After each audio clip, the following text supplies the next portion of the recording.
Il y a beaucoup de musulmans ainsi que des non-musulmans qui m'ont demandé, Ibrahim Jean-Luc, est-ce que Allah, est-ce que le Créateur, est-ce que Dieu accepte notre pardon si par exemple nous décidons de faire expressément le péché, de faire expressément ce qui est mauvais, de faire expressément les amours, les pratiques vaudou pour avoir l'argent, ou bien de faire expressément des choses pour faire du mal à nos prochains, et puis après on s'assoit pour lui demander pardon.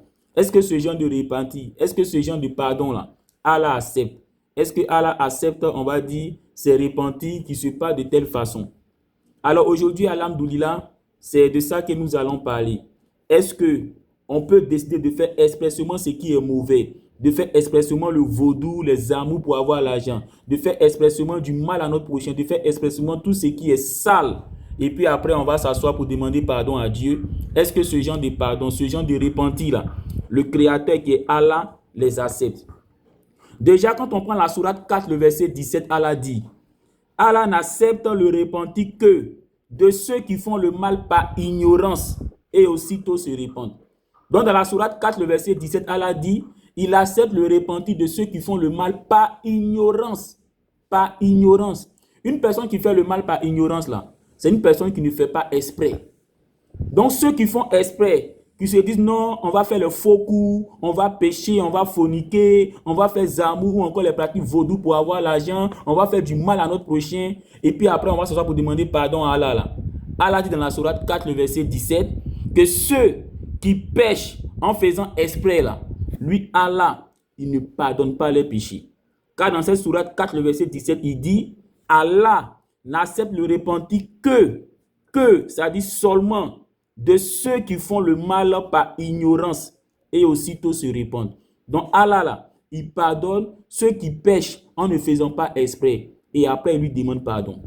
Dis-moi, toi-même en tant qu'être humain là, si quelqu'un fait exprès en te faisant du mal et puis après il vient te demander pardon, est-ce que tu vas accepter? Et donc c'est Allah, c'est le Créateur qui va accepter que des gens décident expressément de pécher, de faire les amours, les pratiques vaudou pour avoir l'argent, de faire du mal à leurs prochains. Et puis après, ils vont venir s'asseoir pour dire, Allah, oh Dieu, pardonne-nous. C'est lui qui va accepter. Donc c'est d'ailleurs pour ça que dans la sourate 4, le verset 17, Allah est clair.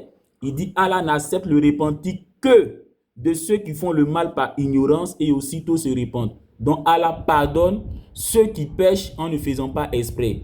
Ceux qui font exprès de pécher et puis après ils vont venir demander pardon à Allah là. Allah n'accepte pas. Et on retrouve la même chose dans la Bible. En Hébreux chapitre 10, le verset 26, il est dit, car si nous péchons volontairement, autrement dit en faisant exprès, après avoir reçu la connaissance, donc on sait que pécher, on sait que faire zamour, on sait que faire le connerie là, ce n'est pas bon. Et on décide quand même de le faire pour dire, après on demander pardon là. Hébreux chapitre 10, le verset 26 dit, car si nous péchons volontairement, après avoir reçu la connaissance de la vérité, il ne reste plus de sacrifice pour les péchés. Autrement dit, Dieu ne pardonne pas ces gens du péché. Dans Hébreux chapitre 10, le verset 26 dit, si tu décides expressément de faire le faux coup, de faire n'importe quoi, de faire les pratiques occultes, tout et tout, et puis après, tu vas venir t'asseoir pour demander pardon à Dieu. Là. Hébreux chapitre 10, le verset 26 dit, ce genre de pardon, ce genre de repentir, là, Dieu n'accepte pas. Donc que ce soit dans le Coran, que ce soit dans la Bible, ce genre de comportement-là, Dieu n'accepte pas.